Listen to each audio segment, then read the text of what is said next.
través de la señal de Radio Nuevo Mundo, presentamos el programa Academia Libre, un espacio que sintoniza con la actualidad educacional, el desarrollo científico y el mundo de las artes.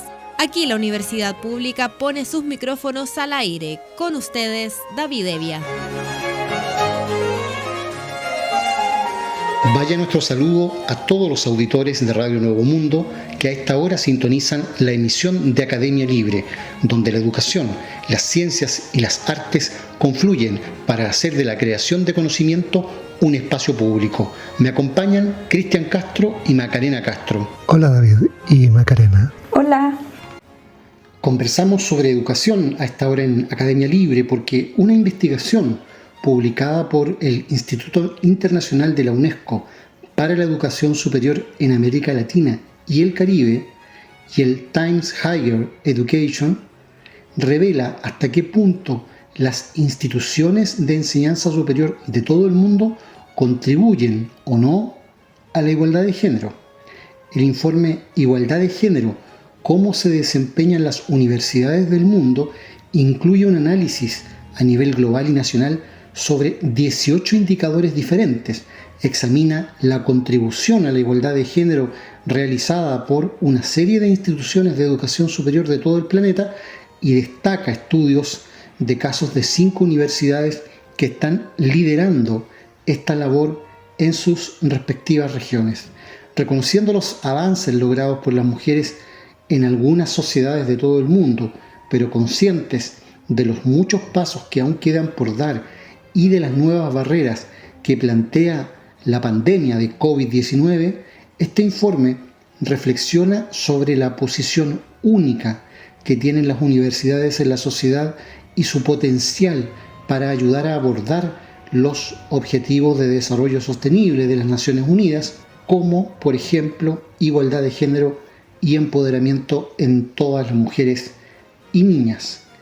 En la primera sección de este informe se analizan los datos proporcionados directamente por 776 instituciones sobre su contribución a la consecución de estos derechos y se destacan las diferencias, a menudo grandes, a nivel regional y nacional.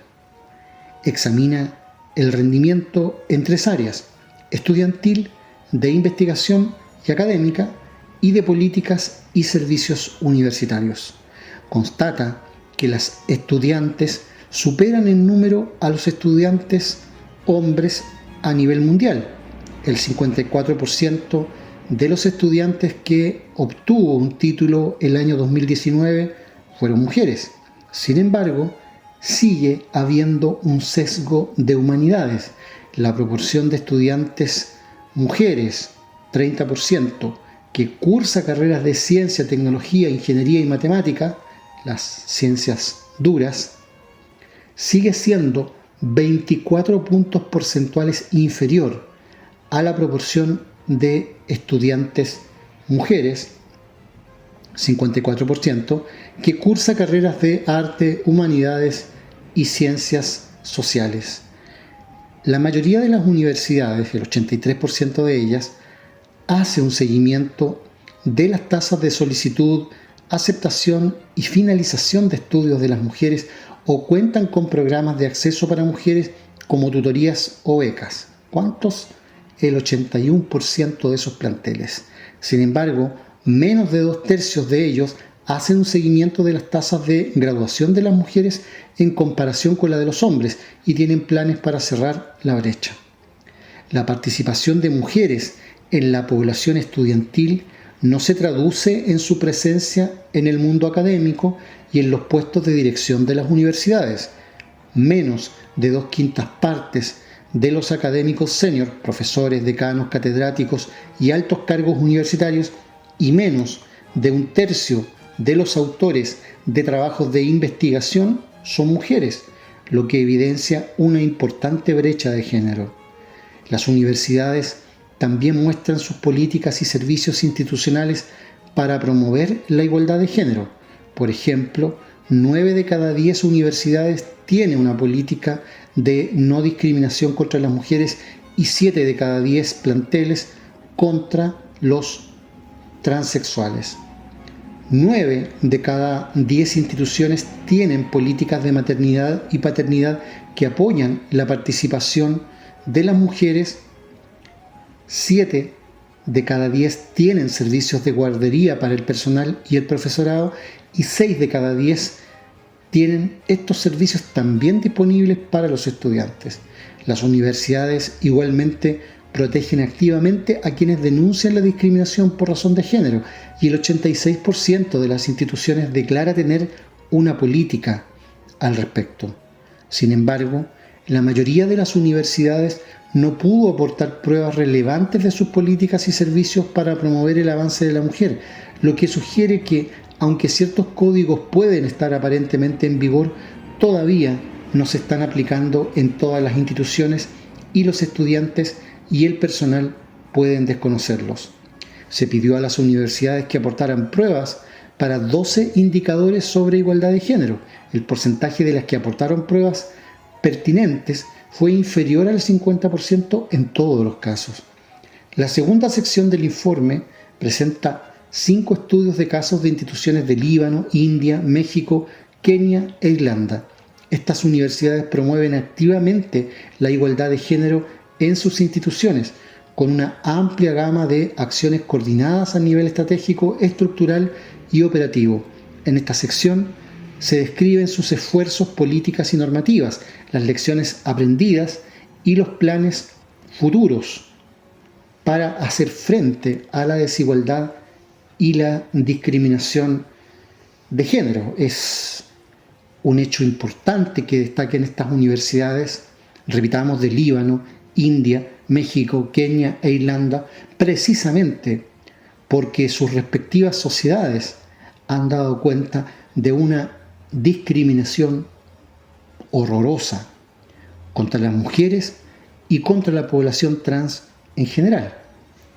Podemos decir hasta aquí, sobre la base de este informe, que lo obrado por estas 5 universidades en esos países es prácticamente una isla respecto de la situación general que esos mismos países presentan en la materia. Un segundo informe sobre este tema será publicado en un mes más, en mayo. Incluirá una revisión de la literatura, datos más recientes, un análisis de mayor profundidad y recomendaciones para todas las universidades. En uno de los cuadros que ofrece este informe del que estamos dando cuenta en Academia Libre, se puede apreciar cómo el porcentaje de mujeres que se matricula en carreras de las llamadas ciencias duras o de las llamadas humanidades, al contrario, dista mucho en uno y otro caso, pero también por región del mundo. En el caso de África, las mujeres acceden a las disciplinas de las llamadas ciencias duras en un 47%, lo que quiere decir que ahí existe prácticamente una paridad total. En el caso, en cambio, de las humanidades, las mujeres presentan una tasa de matrícula de 60%. Pero esa situación varía según, decíamos, la región de la que estemos hablando. El mismo porcentaje de mujeres en ciencias duras, por ejemplo, en Asia cae al 41%. Y en el caso de Europa, que uno podría eventualmente esperar una situación mejor, no, la cifra es de 42%. En Estados Unidos y Canadá, solo el 39% de las mujeres accede a las carreras de las ciencias duras: tecnología, matemática, ingeniería, etc. Y en esos mismos países, el 59% registra matrícula en las áreas de humanidades y ciencias sociales. En Oceanía, solo el 38% de las mujeres cursa ciencias duras, contra el 62% que lo hace en las carreras humanistas. ¿Y qué pasa con Sudamérica? En Sudamérica se repite la misma cifra de Asia. Solo el 41% de las mujeres cursa carreras de ciencias duras contra el 60% que lo hace en humanidades, artes y ciencias sociales. Es un cuadro panorámico que aporta pistas para ir comprendiendo los procesos que hay que enfrentar en esta lucha por la igualdad de género. Subrayemos algunas de las cifras de mayor interés que presenta este informe. Recordemos un informe hecho sobre la base de los datos proporcionados por 776 universidades de todo el mundo en la materia.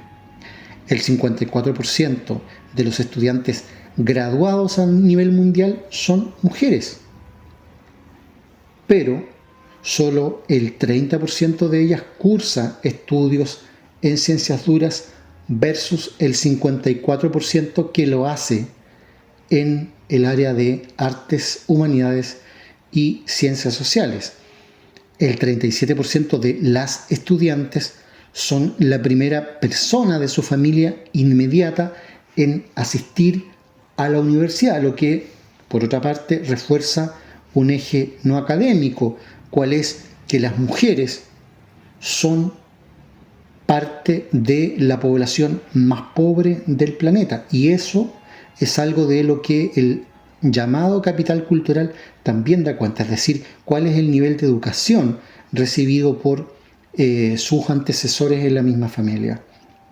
El 83% de las universidades hace un seguimiento de las tasas de solicitud, aceptación y fiscalización de estudios de los estudiantes.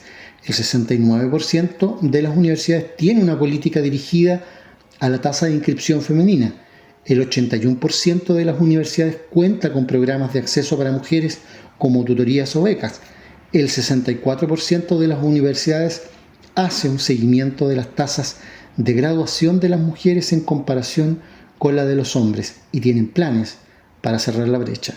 El 36% de los académicos senior a nivel mundial son mujeres, una cifra horrorosamente baja si uno lo compara precisamente con el 54% de matrícula global de mujeres en las universidades.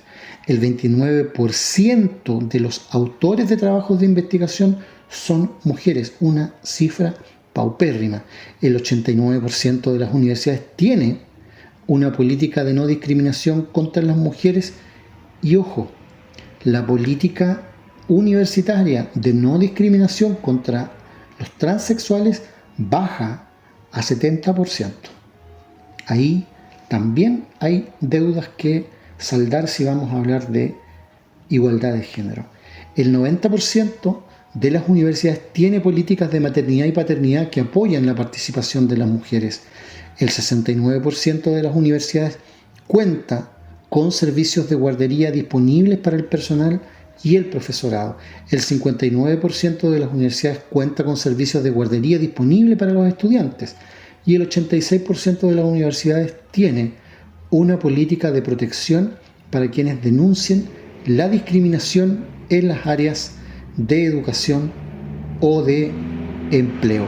Aquí hay cuestiones que reflexionar, porque desde luego, como vemos, los datos nos muestran todavía en el siglo XXI y en el nivel universitario brechas espeluznantes de género y cifras no sinceradas por muchísimas universidades, como bien señala el informe. Más de la mitad de los datos de registro de las pruebas solicitadas por este organismo multilateral no fueron presentadas por las mismas universidades que decían tener políticas de fomento de la igualdad de género.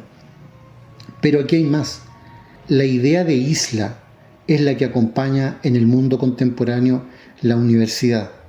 En todo el mundo, en general, con excepciones, en todo el mundo, las universidades tienen un filtro de clase y no solo representan una pequeña proporción de la población total del respectivo país, sino que allí, en su matrícula, no se expresan las pertenencias sociales que se reproducen en el conjunto de la nación a la que corresponde ese plantel universitario. Por lo tanto, la situación a nivel país en muchos casos va a ser todavía peor que la que está sincerando la universidad. Y si las universidades no son capaces de garantizar igualdad de género, ¿cómo pretenderían en sus programas académicos hacer propuestas serias de igualdad de género para la sociedad de la que dicen ser críticas y cuestionadoras? Está difícil, bastante pendiente esa tarea todavía en Chile, en Sudamérica, pero también, como hemos visto, en todo el mundo, incluido el mundo más desarrollado. En Academia Libre, la música tiene historia, con Macarena Castro. Mijaíl Glinka nace en 1804, en una provincia de la Rusia occidental del Imperio Ruso. Recibió la educación de los niños nobles, al mismo tiempo que tuvo contacto con el folclore ruso a través de los cantos de los siervos de su familia. Tocaba el piano y el violín y fue un aficionado a la dirección de pequeñas orquestas. En 1823 viajó al Cáucaso y conoció el folclore de la región, pero no es hasta su viaje a Europa cuando comienza realmente su trabajo de compositor. En 1828, en su primer viaje a Italia, asiste a los estrenos de La Sonámbula de Bellini y Anna Bolena de Donizetti, oportunidad en que además conoce a Mendelssohn y a Berlioz. Desde allí viaja a Berlín, donde toma lecciones de contrapunto.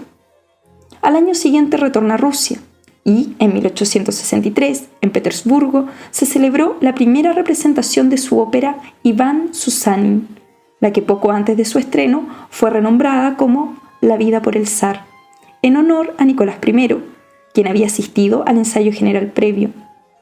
Inspirada en un hecho histórico de carácter patriótico, la inmolación del campesino Iván para salvar al joven zar Miguel III durante la guerra con Polonia en 1613, es considerada una obra manifiesto del llamado nacionalismo musical ruso. Con 5 actos, el último a modo de epílogo, sin diálogos hablados, de grandes escenas corales y de ballet, utiliza los elementos del folclore ruso en función de amplificar aquella dimensión política del drama. Así, sus protagonistas, incluso el pueblo ruso, aparecen caracterizados por estas melodías tradicionales, propias del panteísmo secular de la Rusia pagana, de sus ritos y celebraciones, en contraposición a la música de influencia europea que acompaña las escenas de polacos. Pese al éxito de su estreno, la obra fue criticada en los círculos aristocráticos, precisamente por el empleo de estos elementos musicales tomados del folclore, que llamaban despectivamente como música para cocheros. Se ha interpretado un discurso subversivo en ello, en el protagonismo que aporta la música al campesino Susanin y su función como garante de la estabilidad del imperio, al revelar una dependencia mutua entre el zar y sus súbditos.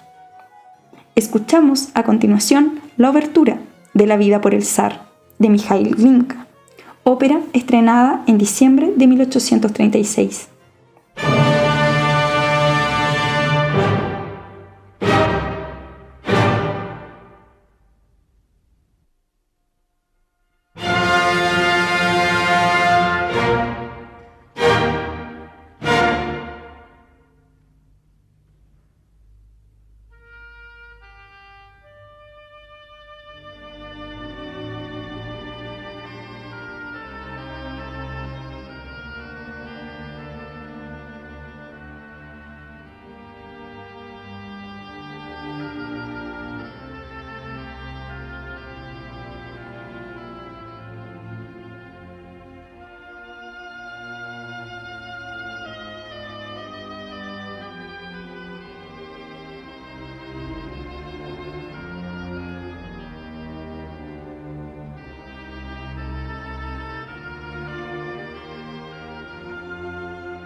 escuchábamos la obertura de la ópera La vida por el zar, del compositor ruso Mijaíl Glinka. Hablamos a esta hora en Academia Libre sobre actualidad en ciencia e investigación. Lo hacemos con Cristian Castro, quien nos proporciona cada semana las novedades en este plano. ¿Qué está pasando, Cristian, en materia de ciencia e investigación? En esta oportunidad tenemos noticias desde la paleontología, porque hallan un cementerio de pterosaurios de unos 140 millones de años en Cerro de Atacama. Este hallazgo tiene importancia científica mundial. Es uno de los sitios en Chile más ricos de pterosaurios. En el mundo no hay muchos hallazgos de ellos porque son huesos que no se conservan bien. Además, es muy raro encontrar a nivel mundial varios individuos en un mismo sitio como encontramos nosotros. Un lugar así abre las perspectivas para poder estudiar su comportamiento, dice Jonathan Alarcón, estudiante doctorado de la Facultad de Ciencias de la Universidad de Chile, quien lideró la expedición y la investigación que fue publicada recientemente en la revista científica Cretaceous Research. Este hallazgo tiene varios niveles de importancia, dice David Rubilar, jefe de paleontología del Museo Nacional de Historia Natural, otro de los autores del estudio. Por un lado, es un aporte al conocimiento de nuestra paleofauna. Por otro, la mayoría de los hallazgos de pterosaurios se trata de fósiles que están aplastados en calizas y por lo tanto son bidimensionales. Pero en este sitio los huesos se conservaron en toda su tridimensionalidad, lo que podría suponer un aporte a la ciencia mundial, ya que se puede obtener nueva información sobre su anatomía. Estos lagartos alados son muy diversos. La orden de los pterosaurios agrupa varias decenas de especies cuyas características eran que podían volar, tenían una mandíbula alargada y sus huesos eran más livianos y menos densos que los de dinosaurios de otras especies. Su tamaño era variable, ya que algunos llegaban a medir 12 metros de envergadura, de punta a punta de las alas, y otros tenían el tamaño de un ave actual. Por mucho tiempo se creyó que eran dinosaurios, pero la manera correcta de tratarlos es como reptiles voladores.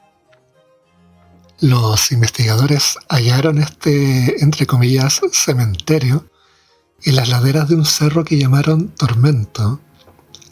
Las primeras evidencias las encontraron en el año 2013 dos estudiantes de geología de la Universidad de Chile, Edwin González y Herman Rivas, quienes hallaron un hueso de manera fortuita. En diciembre del año 2018 fuimos a buscar el lugar. El hueso que encontraron estaba en la base del cerro, por lo que supusimos que había llegado ahí producto de deslizamientos y que el origen estaría a mayor altura, cuenta Alarcón. Y agrega, es un lugar de muy difícil acceso. Nos apunamos, andábamos con dolor de cabeza y vómitos. Nos costó llegar por la pendiente. Por eso bautizamos al cerro como Tormento, porque para nosotros fue un verdadero tormento llegar hasta allá. El sitio de los hallazgos es la cima del cerro en una zona desértica y cordillerana, con abundante piedra laja. Los restos fósiles estaban en la superficie, no tuvimos que excavar. Más bien despejar un poco el terreno. Encontramos muchos restos y quedaron muchos más en el lugar, señala Alarcón. Los restos encontrados fueron llevados al Museo Nacional de Historia Natural, donde fueron analizados. Se tratan de restos de por lo menos 3 individuos, dice David Rubilar. Aún tenemos poco material porque se necesita mucha logística para llegar al lugar, pero tenemos indicios de que podríamos tener restos de distintas edades, lo que podría conformar una colonia. Los investigadores han clasificado los restos dentro de la familia Tenochasmatidae, un grupo de reptiles alados que se caracterizaban por sus alargados cuellos y hocicos. Creemos que tenían un hocico largo, con dientes finos, que le permitían alimentarse filtrando el agua, como un flamenco actual. Su envergadura alcanzaría los 3 metros por lo menos, aclara Alarcón. Probablemente vamos a encontrar una especie nueva, señala.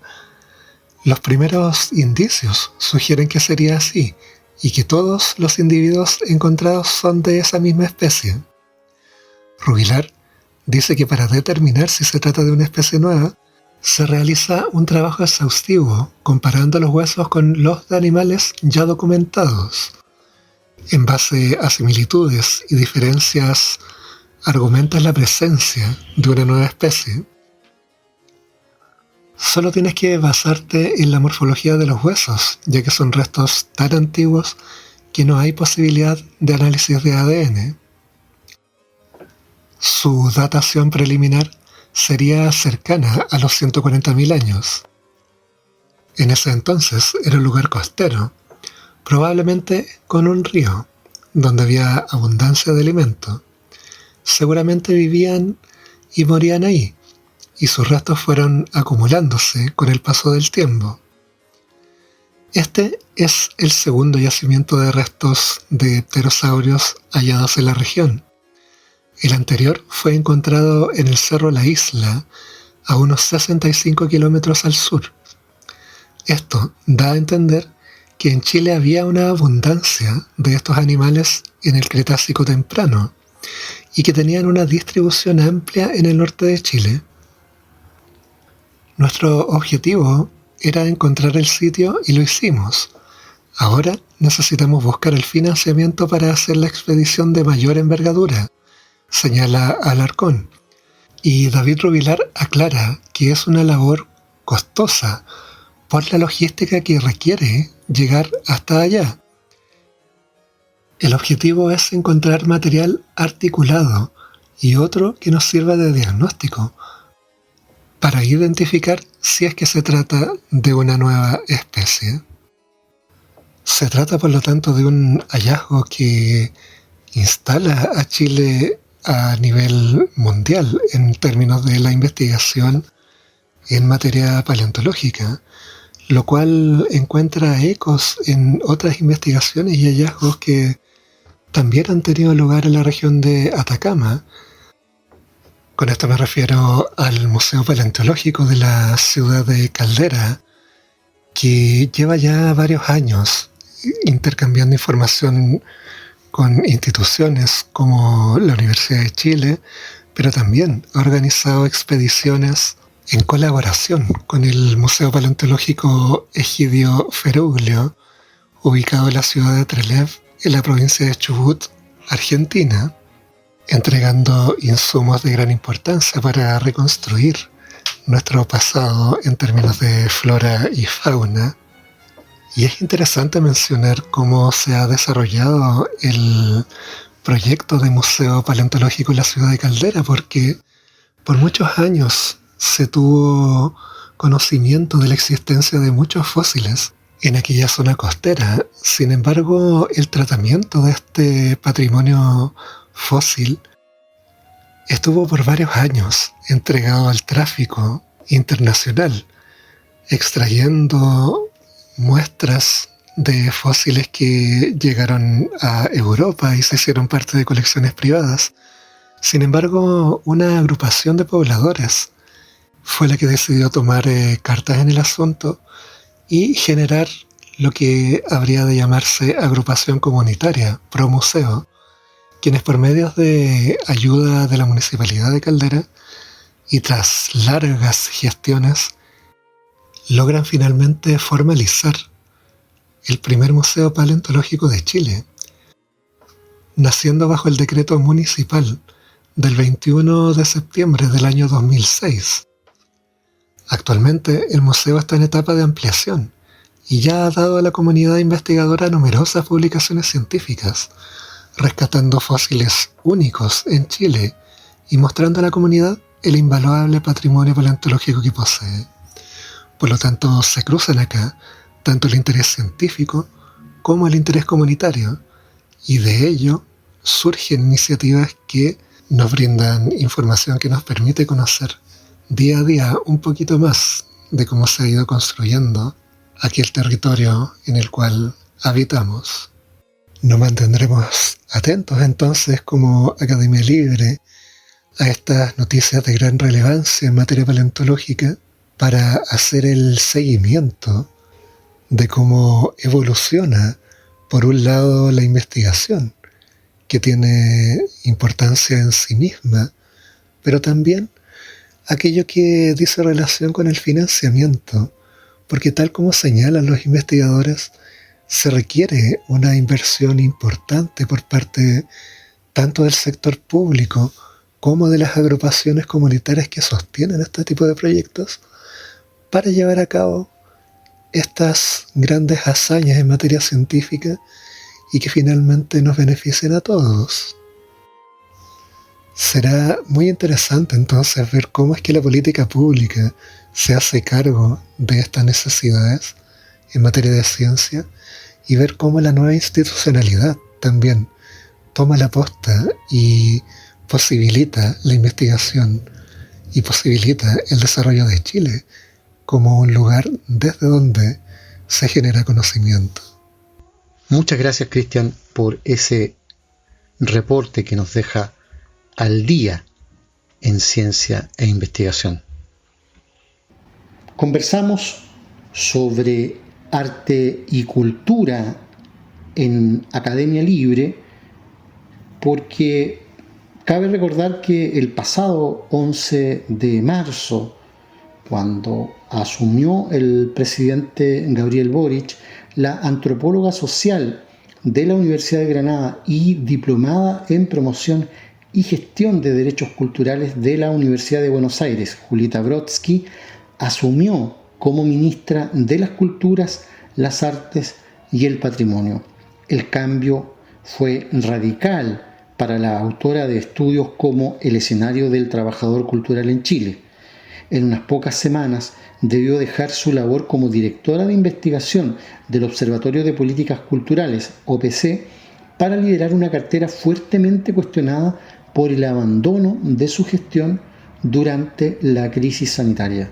En ese sentido, la también militante de Convergencia Social esbozó distintos desafíos para la institución y sus palabras advierten que esta no será una gestión fácil, sobre todo por los temas que quedaron pendientes de la administración anterior, como por ejemplo el avance en la implementación de la cartera, la aplicación del decreto con fuerza de ley número 35 que fija las plantas del personal de la institución y la entrega del bono Patricio Mans, beneficio destinado a los trabajadores de las artes que se vieron afectados durante la pandemia. Aún así, la investigadora se muestra optimista frente a este reto y comenta: hay muchas más posibilidades de generar cambios, de incidir directamente en las políticas. Entonces, esto es muy motivante. Para mí es un sueño cumplido en el sentido de poder efectivamente implementar todas esas cosas que he venido investigando desde hace tantos años. Una de las preguntas que se le hace a la Secretaría de Estado es que los gremios vinculados al Ministerio han señalado que la institución está muy deteriorada porque el personal es escaso, hay unidades que no están operativas y faltan recursos.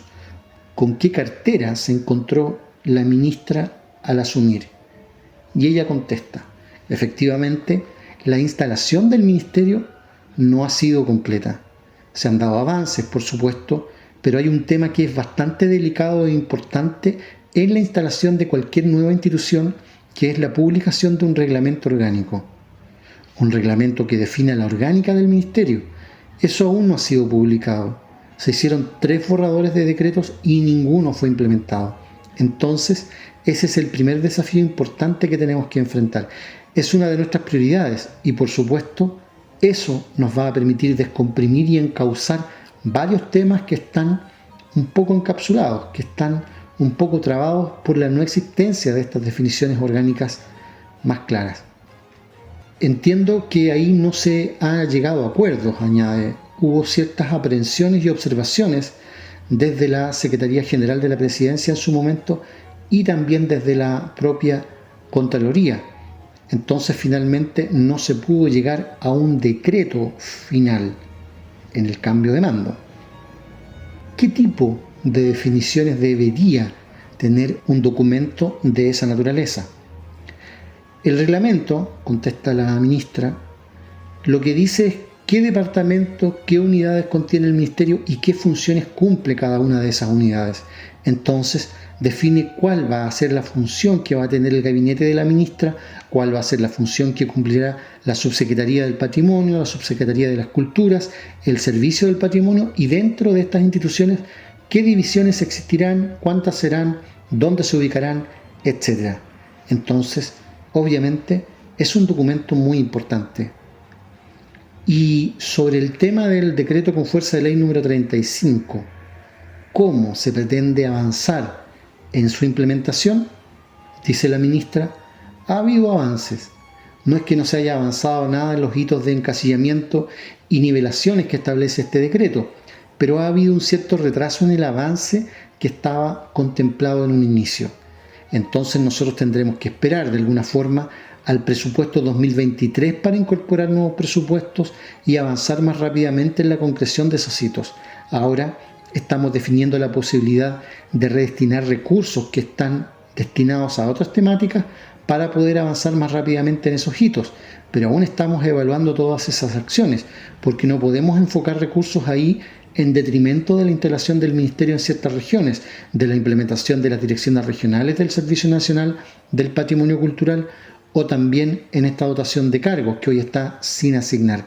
Tenemos que ver el equilibrio para que se avance en todos estos aspectos y no dejar una cosa de lado por poner tanto énfasis en la otra. Usted fijó algunas prioridades para la cartera, se le dice a la ministra. Una de ellas tenía que ver con el patrimonio.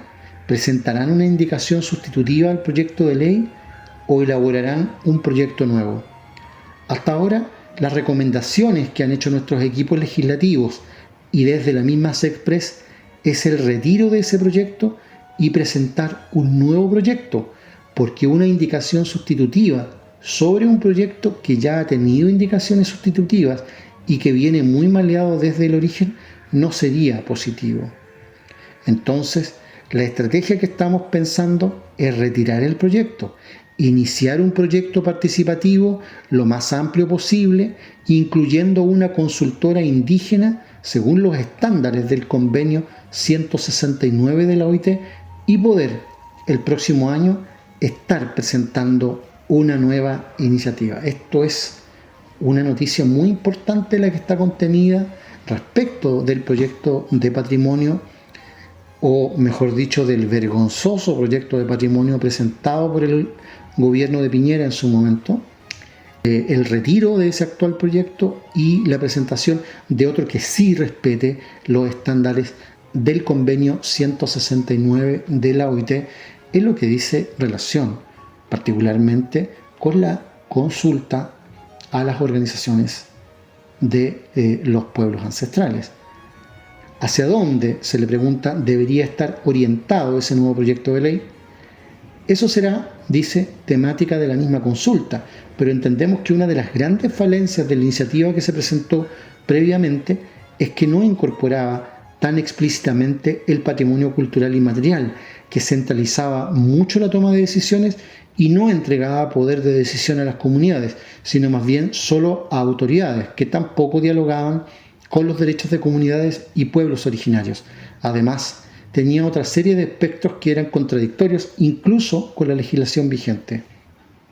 Respecto de la demanda para la reactivación del sector cultural, se consulta a la ministra cuál es la estrategia que se está diseñando para enfrentar ese tema. Y responde la Secretaría de Estado: nuestra estrategia es bastante holística, contempla distintas aristas y vías de acción. estamos trabajando desde antes de asumir como gobierno con el Ministerio de Economía, en un trabajo interministerial para afrontar el tema de la recuperación inclusiva, como se le ha llamado desde el gobierno, y justamente cultura es uno de los sectores prioritarios para el proceso de reactivación económica. Se identificaron distintos sectores rezagados, como por ejemplo cultura, turismo y el trabajo femenino, que son los que han sido más afectados por la pandemia y los que más se han tardado en recuperar. Entonces hay un foco muy importante, tanto desde el Ministerio de Economía como del Ministerio de Hacienda y desde nuestra misma cartera y también desde Salud, para poder poner el foco en que los recursos se destinen concretamente hacia cultura, turismo y trabajo femenino. Ahí hay una serie de instrumentos. Por otro lado, tenemos el bono para trabajadores culturales, que es una ley que ya se aprobó y los recursos ya están disponibles. Tenemos también la redefinición de algunos instrumentos de Corfo y Cercotec, que ya existen para poder habilitar la infraestructura cultural para cumplir con protocolos, para mejorar la situación de ciertas empresas, para capacitar, para entregar kits sanitarios, etc. Y en esa línea se le pregunta más concretamente sobre la ley Patricio Mans, que fija un bono para los trabajadores de las artes afectados durante la pandemia. Es un tema que los gremios vienen reclamando desde hace tiempo. ¿Cuándo podrían entregarse estos recursos? ¿Qué posibilidades hay de que esto se concrete durante este semestre? Sí, dice la ministra, de todas maneras vamos a entregarlo durante este semestre. Otra noticia importante en estas declaraciones. Eso es lo que estamos viendo. Ahora ya estamos en proceso de diseño de cómo se va a entregar esa ayuda. Estamos definiendo el universo de trabajadores culturales que siempre ha estado en el tema de este sector, cómo vamos a definir cuáles son los trabajadores culturales y cuáles no, dónde vamos a encontrar esos trabajadores culturales.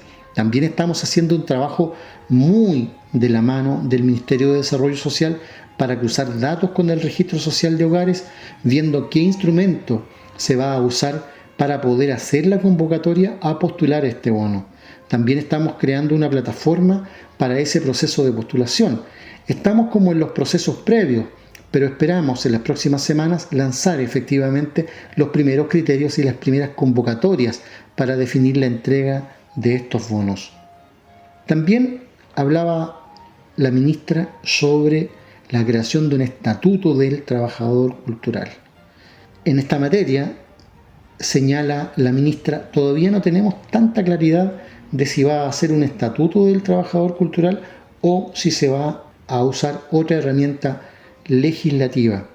Pero lo que estamos diseñando es un proceso que va a incluir también un campo participativo de consulta, sobre todo con las organizaciones gremiales y sindicales del sector, para establecer mejoras en las condiciones laborales de los trabajadores culturales. Sabemos que el marco legal que existe actualmente es débil, está subutilizado y no da respuesta a la mayoría de los trabajadores culturales que no trabajan de forma dependiente, que no están bajo subordinación y dependencia. Ahí hay todo un trabajo que hacer desde distintos ámbitos, tanto desde el legal, en conjunto con el Ministerio del Trabajo, pero también desde el ámbito del diálogo social, de generar un diálogo social entre empleadores del sector cultural, entre trabajadores, entre las mismas instituciones públicas, que permita también despejar algunas dudas que se dan o algunas nebulosas que se dan en cuanto a la figura del empleador. España, dice, acaba de publicar un estatuto del trabajador cultural y queremos estudiar esta legislación comparada y ver cómo eso se puede aplicar en nuestro país o no. También ver la posibilidad de incidir en algunos instrumentos legales que ya existen en Chile, o sea, la legislación previsional que ya existe y que quizás se podría modificar en ciertos aspectos, aprovechando la reforma previsional que se piensa hacer en este gobierno para que los trabajadores de la cultura puedan ingresar a esas ayudas e instrumentos de mejor manera. Por último, se pregunta a la ministra, en la Convención Constitucional ya se ha consignado algunos temas que tienen que ver con los derechos culturales. ¿Cuál es su expectativa respecto de la consagración de este tipo de derechos en la nueva Constitución? Y dice la ministra, me parece muy importante lo que está sucediendo en la Convención en términos de derechos culturales. Creo que vamos a tener una constitución muy avanzada en ese sentido, de la mano con lo que ha ido ocurriendo en otros países latinoamericanos. Por supuesto que una de las preocupaciones que existe en este ámbito es qué mecanismos generamos para poder hacer valer esos derechos para que no queden en letra muerta. Desde nuestro ámbito de acción está todo el compromiso por implementar lo que consagre la Constitución, poder hacerlo efectivo, que el Ministerio de las Culturas pueda ser capaz de adaptarse a esos nuevos desafíos, a esas nuevas obligaciones que va a tener. En ese sentido, creo que estamos muy coordinados y alineados en la visión que están teniendo los convencionales y la que estamos teniendo desde esta gestión.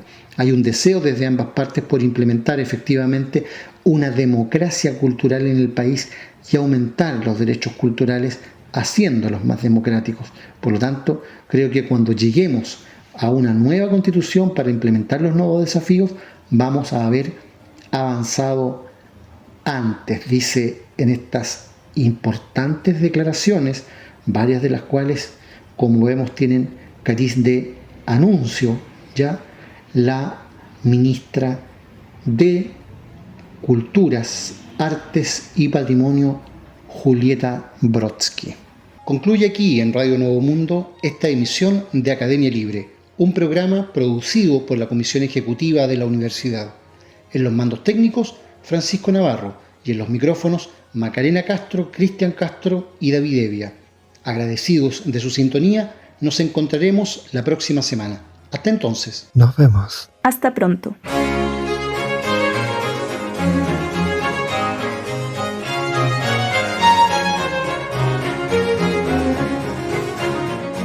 Concluye aquí este capítulo de Academia Libre, un programa que aporta miradas críticas a la construcción de la sociedad. Hasta una próxima oportunidad.